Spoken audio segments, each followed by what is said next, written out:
작년에 캄보디아에 갔다가 저는 중간에 베트남 들려서 여름에 그렇게 돌아왔었는데요. 그때 우리 선교사님 가정도 만나고 그리고 그곳에 있는 분들과의 대화를 통해서 보여지는 것과는 너무나 다른 베트남에 대해서 여러 가지로 제가 경험할 수 있었습니다.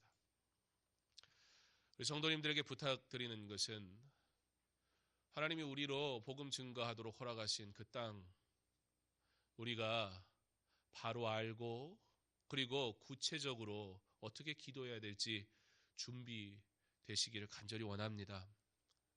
선교는 교회가 마땅히 감당해야 할 일입니다.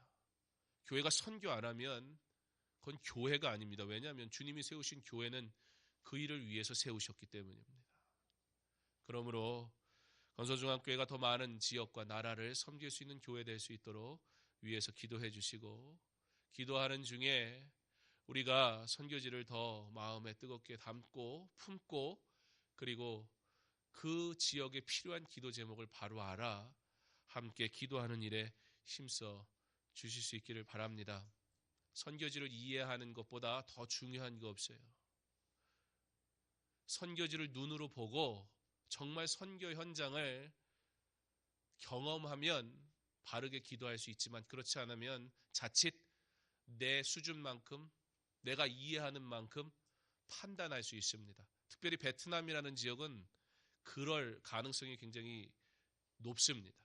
아마 이곳에서도 베트남 여행 다녀오신 분들 어느 정도 있으리라 생각이 듭니다. 베트남은 그만큼 여행 다니기에는 매우 좋은 곳으로 알려져 있기 때문입니다. 그러나 거기 가서 이렇게 훑어보면 뭐 전도하는데 별로 어려울 것 같지 않아요. 문제 없을 것 같아요. 그렇지만 거기도 공산국가라 12명씩 돼가지고 서로가 서로를 고발하게 돼 있어요. 그래서 예수를 믿었다. 그러면 그런 것들이 당국에 다 올라가게 돼 있어요. 공식적으로 그 사람들은 종교가 없는 국가이기 때문에 조상들을 믿거든요. 그래서 전도하는 게 불법은 아니에요. 근데 현지인이 현지인에게 전도를 하는 건 괜찮아요. 그러나 외국인이 전도를 할 수는 없게 돼 있습니다. 그러니까 쉽게 말해서 전도를 아예 못하는 거나 마찬가지지요. 조상신을 섬긴다는 건 종교가 허락이 안 되기 때문에 조상을 섬기는 그러한 개념 속에 있습니다.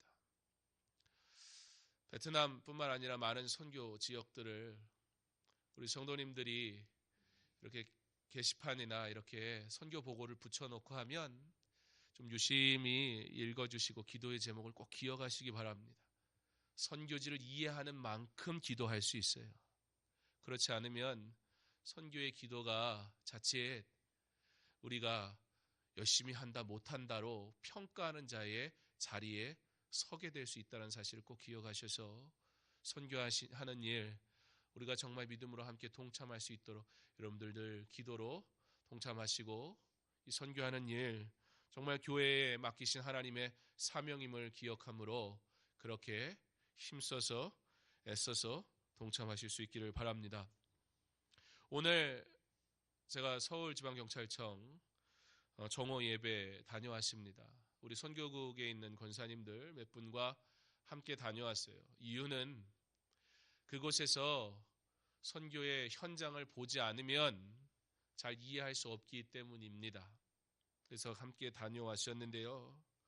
제가 2년 전에도 그곳에 다녀온 적이 있었지만 정한 시간 12시에 업무 중 잠시 주어지는 쉼의 시간이고 또 식사를 해야 되는 그 12시 시간에 사모하는 마음으로 하나님 앞에 나와 예배하는 그 예수를 믿는 경찰들, 그들의 모임, 그곳에 제가 가는 것만으로도 참 감사함이 있고 은혜가 있었습니다. 설교 길게 하면 큰일 나요. 왜냐하면 업무로 돌아가야 되는데 짧게 은혜를 어떻게 나눌까? 근데 뭐 제가 어떻게 은혜를 나눌까 고민하지 않아도 이미 은혜 받을 준비가 다 되어 있으시더라고요. 사도행전 3장의 말씀을 가지고 전하는 중에도 그분들이 말씀을 사모하며 예배하는 모습들, 그것으로 오히려 말씀을 전하는 저보다 제 스스로 그 자리에서 하나님이 주시는 은혜가 저의 말씀 전함보다도 더 크다라는 사실을 그냥 느끼다가 온 그런 예배의 시간이었습니다. 서울경찰청에 그렇게 현장에 가는 것, 우리가 우리 전도국 연합으로 또 작년에 금호경부교회를 다녀오는 것, 우리가 그곳에 가서 무엇을 한다라는 의미를 넘어서 우리가 그 현장을 눈으로 보고 마음으로 품고 함께 기도하는 것, 그 또한 선교이기에 어떻게 하면 성도들에게 그 복음의 현장을 보게 할까 하는 마음이 제게 언제나 있습니다. 여러분들, 선교의 현장, 해외까지 나갈 수 없다면 이 지역과 그리고 주변에 있는 선교의 현장, 그런 곳이라도 꼭 방문하시기 바랍니다. 그리고 선교를 위해 기도해 주시기 바랍니다. 그렇지 않으면 기도할 수가 없어요. 그렇지 않으면 서두에 말씀드린 것처럼 자칫 우리는 선교는 이런 거야, 선교는 이렇게 하는 거야 라면서 우리는 우리가 정한 방법, 우리가 아는 선교로 선교를 자칫 평가하는 자의 자리에 서는 우를 범하게 됩니다. 경찰 선교, 그것이 필요하냐 필요하지 않느냐, 그런 것은 논할 필요도 없을 것 같습니다. 귀한 시간 하나님 앞에 나와 그렇게 예배하는 그분들의 모습 보면서 하나님이 이곳에서 이들을 통해서 하시고자 하시는 하나님의 분명한 일들이 있구나 깨닫고 돌아왔습니다. 오랜 시간 할 수도 없어요. 12시 되면 막 몰려들 와서 예배 드려야 하니까 그 건물에서만 오는 게 아니라 길 건너 다른 지역에 있는 건물에서들 이렇게 몰려들 오시는 거기 때문에 정말 헐레벌떡 와야 돼요. 그리고 찬양하는데 찬양 인도하시는 분들이 저 좀 일찍 이제 도착했는데 모여서 열심히 연습부터 하시더라고요. 그리고 한 10분 찬양을 했나? 얼마나 뜨겁게 찬양을 하는지 제가 저분들보다 더 은혜를 끼칠 수 있을까? 그냥 그런 생각뿐이었습니다. 기도를 하고 예배를 드리는 그 모든 시간 속에서 저는 별말 하지도 않았는데 아멘 하시는데 나중엔 제가 다 부담이 되더라고요. 뭐 여러분들은 아직까지 아멘 한 번도 안 했다고 그래서 뭐 제가 서운하거나 그러지 않습니다. 그렇게 예배가 끝나고 오늘 함께 가신 우리 권사님들이 또 섬겨주셔서 그분들이 원하는 메뉴대로 섬겨요. 왜냐하면 뭐 여러 개 준다고 해서 그걸 드실 시간이 없어요. 예배 끝나면 불과 한 10분, 15분 헐레벌떡 먹고 다시 업무를 복귀해야 되기 때문에 그래서 김밥하고 라면하고 놔두면서 그분들 이렇게 식사를 하시는 모습을 보는데 그룹별로 이렇게 앉아가지고 식사를 하시더라고요. 저희도 저희들끼리 이렇게 앉았고 그랬는데 먹으면서 이렇게 보는데 그 15분 잠시 밥 먹으면서도 나누는 그 대화가 참 그리스도 안에서 우리가 함께 형제되고 자매되어서 참 기쁘다는 그런 모습들이 매우 강하게 느껴졌습니다. 그렇게 교제하고 분주한 마음으로 돌아가지만 그날 하루 어쩌면 업무 중에 쉬는 그 시간 편하게 쉬지 못했을지 몰라도 그 마음속에 우리 주님이 주신 기쁨은 참 컸으리라 생각을 하면서 오늘 저를 그곳에 초대해 준 목사님과 그 경찰 교회 가운데 참 감사한 마음이 컸습니다. 사랑하는 성도 여러분, 오늘 이 저녁 우리가 드리는 예배도 그와 같은 사모함으로 하나님 앞에 나온 줄 믿습니다. 귀한 예배라면 그 귀한 만큼 우리가 사모하게 될 것입니다. 이 예배가 정말 분주함 중에도 하나님 앞에 하나님으로부터 받은 은혜의 시간이라는 마음이 있다면 우리가 이 예배를 위해 섬기고 수고하고 그리고 앉아서 기도하는 그 모든 순간이 감격이고 감사가 될 줄 믿습니다. 사랑하는 성도 여러분, 우리의 삶에 드려지는 모든 예배가 그렇게 귀한 예배가 될 수 있기를 바랍니다. 우리에게 주어진 그 많은 예배들이 내가 선택하거나 내가 어떤 수고에 의해서 나오는 예배가 되지 않도록, 그러나 나를 부르신 그 예배의 순간순간이 기쁨이고 감사가 되어서 하나님 앞에 나올 수 있는 저와 여러분 될 수 있기를 바랍니다.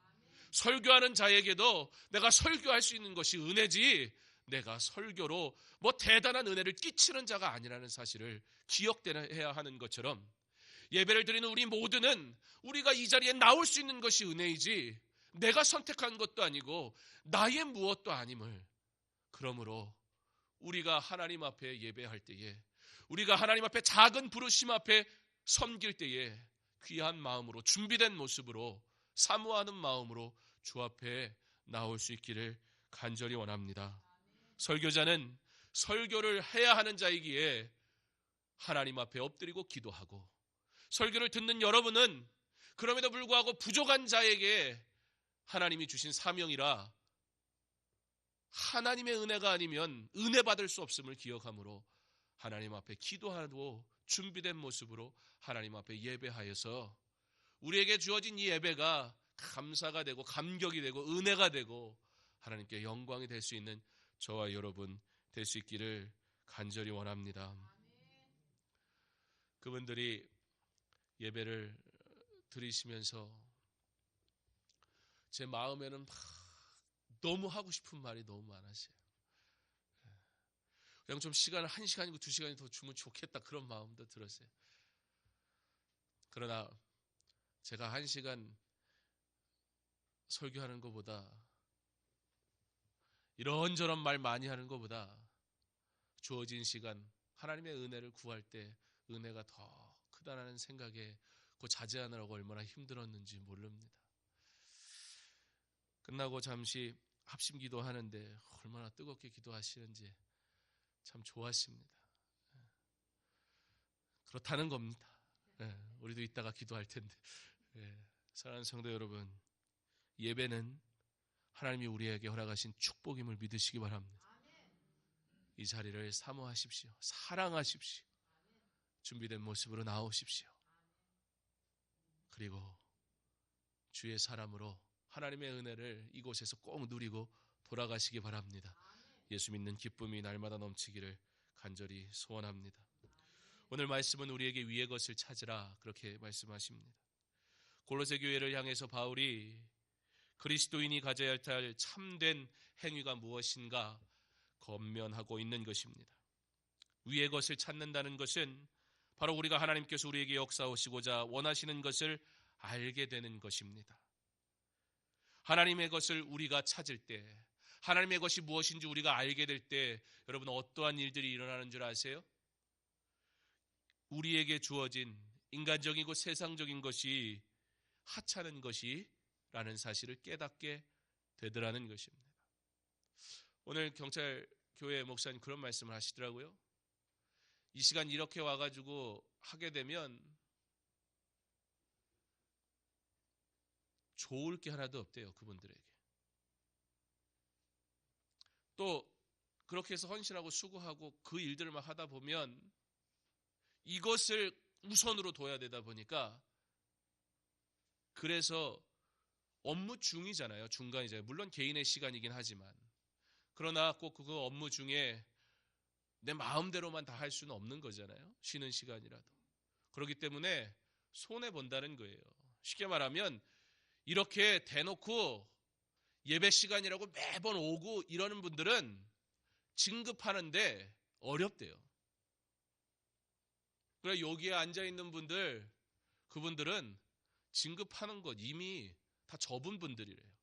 하나님이 시키시면 진급하는 거고, 뭐 아니면 뭐 그래도 상관없고. 어떤 분이 막 열심히 섬기시는데 그분은 왜 그런 잠바를 입고 있는지는 저 몰랐어요. 예. 이만한 두툼한 그 군고구마 장사처럼 생기신 한 분이 거기서 막 하시는데 목사님이 소개를 하더라고요. 경찰서장이래요. 예. 근데 뭐 그 서장이라고 여기다 뭐 이렇게 정복 입고 다니지 않는 이상 누가 압니까? 누군지. 말씀도 없으세요. 예, 말씀도 없어서 그분 뭐 하는 분인지 누가 말 안 하면 진짜 모르겠어요. 거기에 그 아침마다 7시 교통방송하는, 재작년에 갔을 때는 집사님이었는데 작년에 장로님 되셨대요. 예, 남자분, 교통방송하는 분, 그분도 앞자리에 앉아가지고 얼마나 열심히 또 섬기시고 예배 드리시는지 그런 모습들이 보면서 어떤 예배를 하나님이 기뻐하실까? 참 예배는 무엇인가? 위의 것을 바라본다는 것은 무엇인가? 다시 한번 저로 많은 것을 생각하게 했습니다. 사랑하는 성도 여러분, 우리가 이 세상에서 살아가는 동안 여러분 예수 믿으니까 무조건 손해만 보라는 거 아닙니다. 그냥 바보같이 살라는 얘기도 아니에요. 진급하지 말라는 뜻도 아닙니다.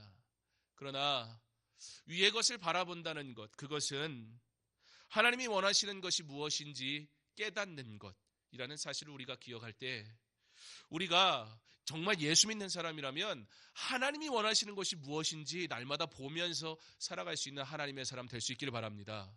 왜냐하면 하나님의 것이 무엇인지 보지 못하면 이 세상의 것을 포기하는 것이 너무나 어려워요. 여러분, 하나님의 것이 무엇인지 내 삶에 그것이 온전히 젖어들지 않은 상태에서 세상의 것이 보이고 세상의 것이 내 손 안에 있는데 무슨 수로 그거를 내려놓을 수 있겠습니까? 혹 우리가 그걸 내려놓는다 할지라도 어떤 문제를 당하게 되냐면 내가 이것을 내려놨다라는 그것에서 벗어나지를 못해요. 내가 포기해서 나온 예배 시간이 돼버리는 거예요.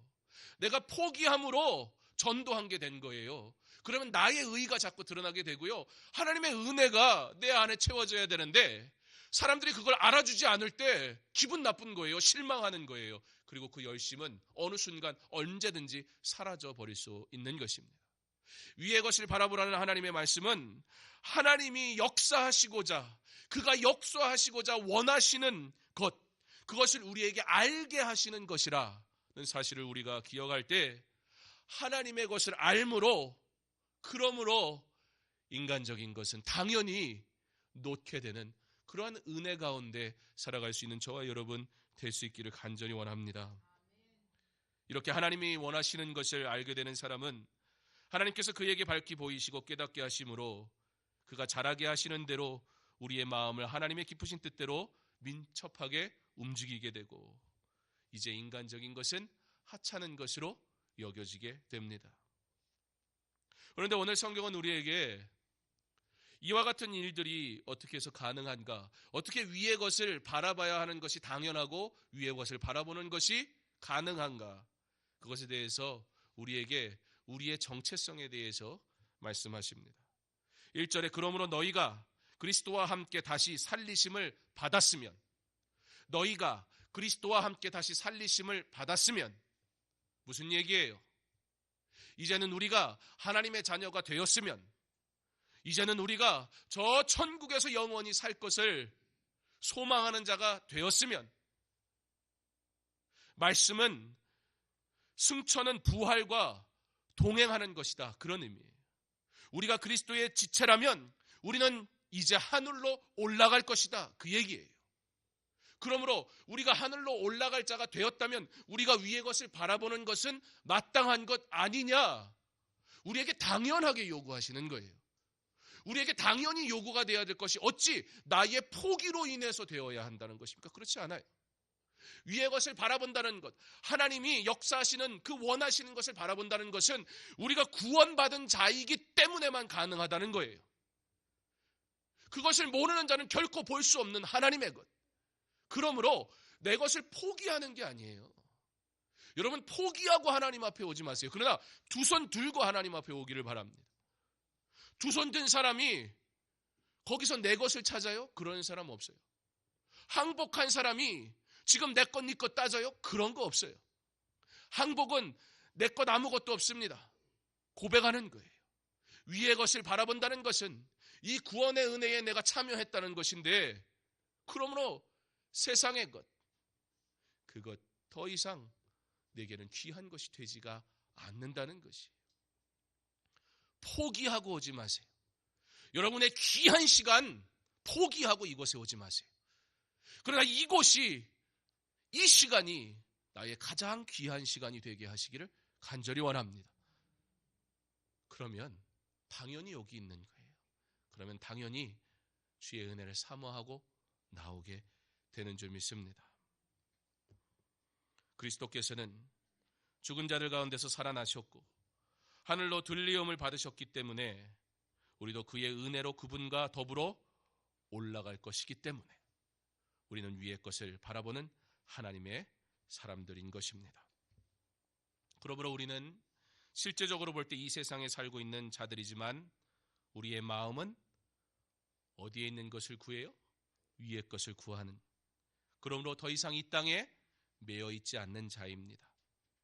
그러므로 위의 것을 생각한다는 것, 그것은 마음을 쏟는다는 것, 그것은 우리의 모든 생각을 하나님의 일에 집중한다는 것, 그리고 우리의 모든 능력과 힘을 이곳에 기울인다는 것을 기억할 때에, 사랑하는 성도 여러분, 예수 믿는 것이 여러분의 모든 것이 되게 하시길 간절히 원합니다. 예수 믿는 것이 여러분의 능력, 여러분의 힘이라고 말할 수 있는 그 모든 것을 쏟아내는 일이 될 수 있기를 바랍니다. 그러므로 하나님의 능력으로 사세요. 하나님의 은혜로 사세요. 더 이상 내 것 포기하고 오지 마세요. 그러나 하나님의 것으로만 인정하고 주 앞에 나오세요. 하나님 앞에 예배하는 일들이 더 풍성해지는 저와 여러분 될 수 있기를 바랍니다. 종교개혁가들에게 하나님의 말씀에 권위를 세우는 것, 그 말씀대로 사는 것은 생명과도 같은 것이었습니다. 그래서 벨기에 신앙고백서, 하이델베르크 요리문답서, 도르트 신경 등 개혁교회는 신앙 고백을 통해 교회 안에 바른 신학을 세우고 성도의 삶의 바른 신앙을 지키는 일에 최선을 다했습니다. 한 예로 벨기에 신앙고백서는 모두 37개의 항목으로 되어 있는데 이 신앙고백서는 칼빈의 신앙을 강력하게 수용하고 있던 귀도드 브레가라는 사람 1561년에 작성했고, 그리고 이것을 스페인 왕 필립 2세에게 헌정을 하게 됩니다. 그런데 이 내용이 왕이 받아들일 수 없는 내용이에요. 이 일로 인해서 개혁교회 신자들이 핍박을 받게 됩니다. 그리고 이것을 기록한 6년 뒤, 이것을 기록한 귀도드 브레가 역시 신앙 고백대로 살아간다는 이유로 순교하게 됩니다. 우리가 바른 신앙, 우리에게는 너무나 쉬운, 배우려고만 하면 언제든지 들을 수 있는 이 신앙의 고백은 우리의 신앙의 선배들에게는 목숨을 걸고 지켜야 했던, 그리고 이것을 지키기 때문에 목숨과 바꿔야 했던 하나님의 말씀이라는 사실을 우리가 기억할 때에 바른 말씀, 참된 장로교인을 배우는 우리, 장로교인이 무엇인지 바로 알고 이것을 지키는 일에 힘쓰는 것, 매우 중요한 일입니다. 수요예배 시간을 통해서 이러한 시간들을 갖는 것은 여러분들로 하여금 그냥 예수가 구원자라는 사실을 넘어 그 말씀의 깊이와 그리고 그 말씀이 세워진 속에서 믿음의 선조들이 지켰던 그 복음이 무엇인지 우리로 깨닫고, 그리고 더 나아가 우리 다음 후대에게 이와 같은 것을 증거할 사명이 있다는 사실을 배우기 위함임을 기억하시기 바랍니다. 하이델베르크 요리문답서는 엄밀히 말하면 다음 세대에게 바른 하나님의 말씀을 가르치기 위해 만들었던 신앙 고백서입니다. 우리는 지금 우리 다음 세대가 어떻게 하나님의 말씀을 듣게 할 것인가에 대해서 얼마나 고민하고 있습니까? 부모로 어떻게 자녀에게 말씀을 가르칠까? 그 일에 대해 우리는 얼마나 고민하고 있습니까? 정말 목숨과 같이 하나님의 말씀을 귀하게 여기며 그것을 가르치는 일에 우리는 매진하고 있습니까? 하이델베르크 요리문답서는 1563년 독일 남부의 선제후령인 팔츠 지역에서 작성되었습니다. 선제후령이란 가릴선, 임금제, 제후후, 즉 신성 로마 제국의 제후들 중에 독일 황제에 대한 선거권을 가지고 있는 7명의 제후들의 영토인 팔츠 지역을 의미합니다. 선제 후령이 팔츠 지역의 수도가 하이델베르크였기 때문에 하이델베르크라는 요리문답서 이름이 그렇게 정해진 건데요. 저들은 이곳에서 바른 교회의 통일성 있는 말씀을 위해서 모범적인 새로운 신앙 고백서를 만들기를 원했고, 그래서 위원회를 조직해서 이 하이델베르크 요리문답서를 완성하게 됩니다.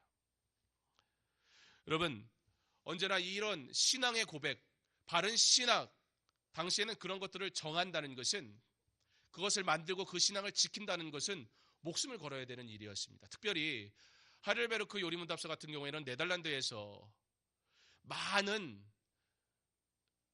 그 번역본을 만들어냈어요. 그래서 유럽의 많은 나라에 이 하이델베르크 요리문답서가 퍼져나갈 수 있는 역할을 하게 됩니다. 그러므로 네덜란드가 가장 이 신앙 고백서로 인해서 박해당하는 일이 많았던 나라였습니다. 그럼에도 불구하고 그들은 이 신앙 고백서를 마음에 담고 그 신앙 고백을 하는 삶을 사는 것으로 박해를 당하는 중에도 하나님의 위로를 얻었습니다. 하이델베르크 요리문답서의 백미는 제1문인데요. 1문엔 이렇게 기록이 됩니다. 내 인생의 위로는 나 자신이 아닌 그리스도에게 속한 것이다. 하이델베르크 요리문답서는 그 처음 시작을 내 인생의 위로는 나 자신이 아닌 그리스도에게 속한 것이다. 모든 것을 그리스도로부터 시작하는 신앙의 고백으로 시작되고 있습니다. 기독교인의 삶 속에서 그리스도의 주권성을 명확하게 선포합니다. 내 삶의 주인이 나 자신이라고 생각하는 사람들을 향해서 하이델베르크 요리문답서는 그리스도께서 나의 주인이심을 가르치는 것으로 시작합니다. 이 고백은 그리스도의 대속의 은혜를 입은 자들만이 할 수 있는 고백입니다. 이후에 1647년에 웨스트민스터 신앙고백서가 기록됩니다. 영국에서 작성돼서 미국의 장로교와 한국의 장로교에 신학적으로 가장 깊이 영향을 미친 개혁주의적인 장로교의 표준적인 신앙 고백서입니다. 우리가 재작년에 수요예배를 통해 1년 동안 소요리문답, 저희가 웨스트민스터 신앙 고백 소요리문답, 원래는 대요리문답을 해야 되는데 대요리문답 내용이 너무 방대하니까 그것을 조금 쉽게 가르쳐주기 위해서 만든 게 소요리문답이에요. 그것도 저희가 무려 1년 동안 배웠는데요. 강서중앙교회가 세대통합 예배로 이 한 해를 시작했습니다. 다른 데에 목적이 있는 것이 아닙니다.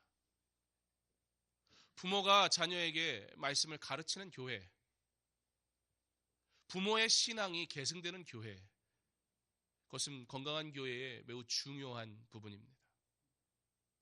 아이들이 교회에 오면 다 흩어져서 각자의 예배실로 들어가고, 저만 해도 애가 5이니까 각 부서마다 들어가 있으면 오늘 전도사님이 무슨 말씀하시대, 오늘 목사님이 무슨 말씀하시대 물어보게 되더라고요.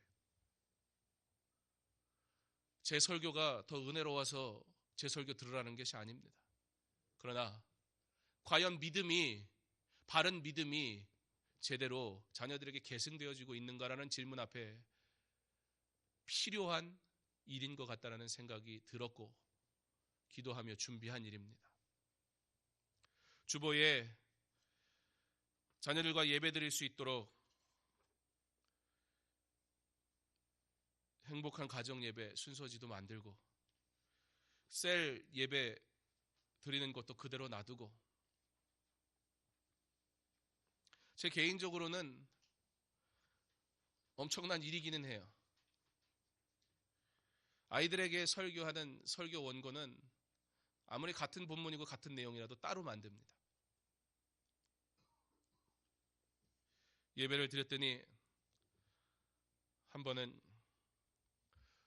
다리를 떡하니 올려놓고 아주 편하게 제 설교를 듣고 있더라고요. 그래서 다리를 좀 내려놔라 그랬더니 또 말은 잘 듣대요. 헌금 시간이 돼서 회중들 쪽으로 카메라가 비치니까 애들이 갑자기 손을 흔들기 시작해요. 저는 사회 보는 목사님한테 인사하는 줄 알았더니 가만 보니까 계속 흔들어요. 뭐 하는 거야 그랬더니 카메라에 자기 나온다고. 재미있는 예배 중요합니다. 즐거워야지요. 그러나 어쩌다 보니까 교회가 기능적으로 프로그램적으로는 좋아졌는데 단 10분도 말씀 앞에 경건히 앉아있는 훈련조차 받지 못했어요. 부모와 함께 예배드린다는 것이 이젠 부모도 어색한 시대를 살아가요. 아니요. 원래 부모가 믿음을 전수해야 되는 겁니다. 부모가 바른 신앙의 모습을 보여줌으로 자녀가 자라나게 해야 돼요. 주일학교가 잘못됐다 그런 얘기는 아닙니다. 그러나 주일학교가 필요했던 시대가 있습니다. 그리고 그 시대 속에 주일학교가 부흥했던 것도 사실입니다.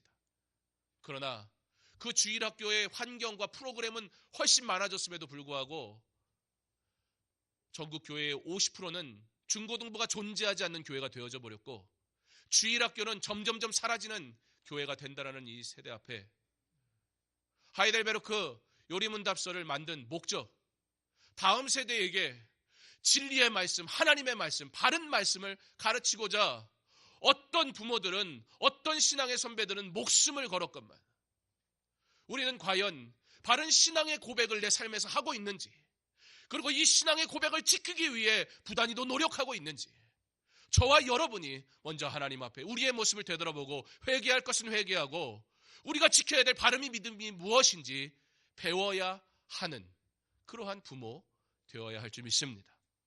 참된 장로교인, 장로교의 탁월한 우월성을 가르치고자 하는 것이 아니라 그렇게 하나님의 바른 말씀을 지키고자 노력했던 장로교가 요구하는 바른 하나님의 말씀의 성도의 삶, 우리가 그것을 바로 알고 어떻게 저들이 이것을 지켰는지, 이것 때문에 저들이 어떻게 목숨을 바쳤는지 우리가 순교하는 마음으로 다음 세대에게 바른 말씀을 증거할 사명이 우리에게 있음을 그 일을 위해 회개해야 될 것을 회개하고 그리고 하나님 앞에 기도하는 자로 설 수 있기를 간절히 원합니다.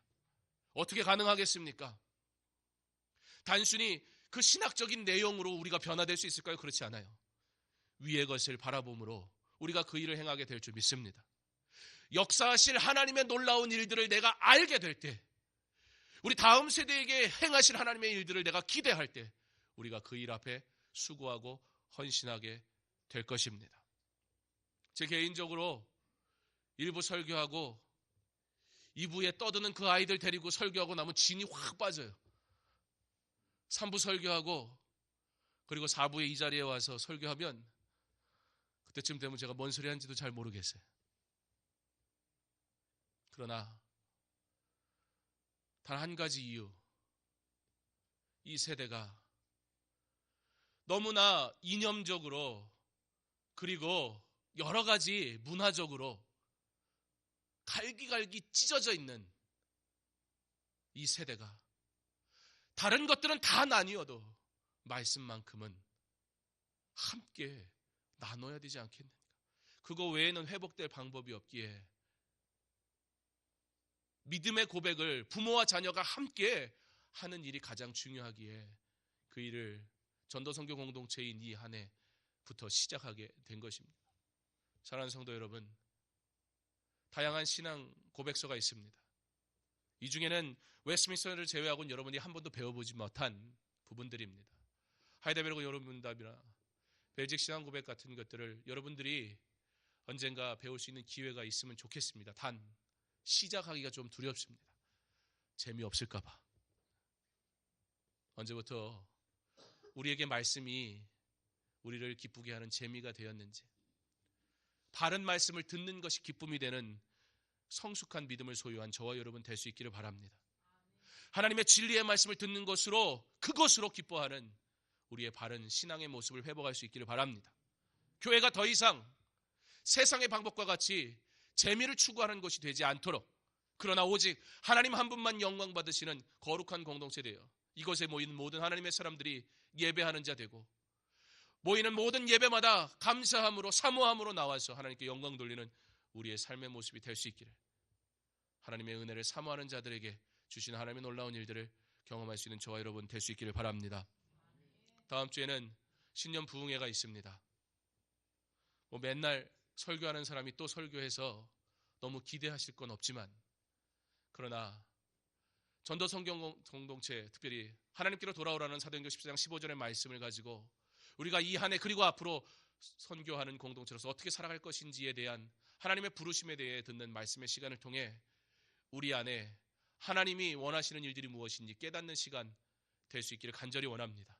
무엇보다 그 시간을 설교하는 자가 누구냐가 중요한 것이 아니라 하나님의 은혜의 말씀이 선포되기를 간절히 소망하는 마음으로 기대하고 우리 성도들과 함께 나오시기를 바랍니다. 그 시간 사모하는 자리에 하나님의 은혜가 넘칠 줄 믿습니다. 신앙의 아름다운 고백과 회복 속에 우리 교회가 건강하게 세워져 가게 될 줄 믿습니다. 하나님께서 신앙 고백의 아름다운 일들을 통해 주님의 몸된 교회를 건강하게 그리고 힘있게 세워가셨던 것처럼 강서중앙교회도 바른 신앙의 고백으로, 바른 말씀으로, 바른 신학으로 이 세상의 것을 바라보는 것을 가르치는 교회가 아닌 위의 것을, 하나님의 것을 바라보게 하는 하나님의 진리의 말씀으로 무장된 성도들로 하나님의 귀한 사명 감당할 수 있기를, 우리가 그렇게 하나님을 뜨겁게 예배하고 찬양하는 주의 자녀들 다 될 수 있기를 주님의 이름으로 축원합니다.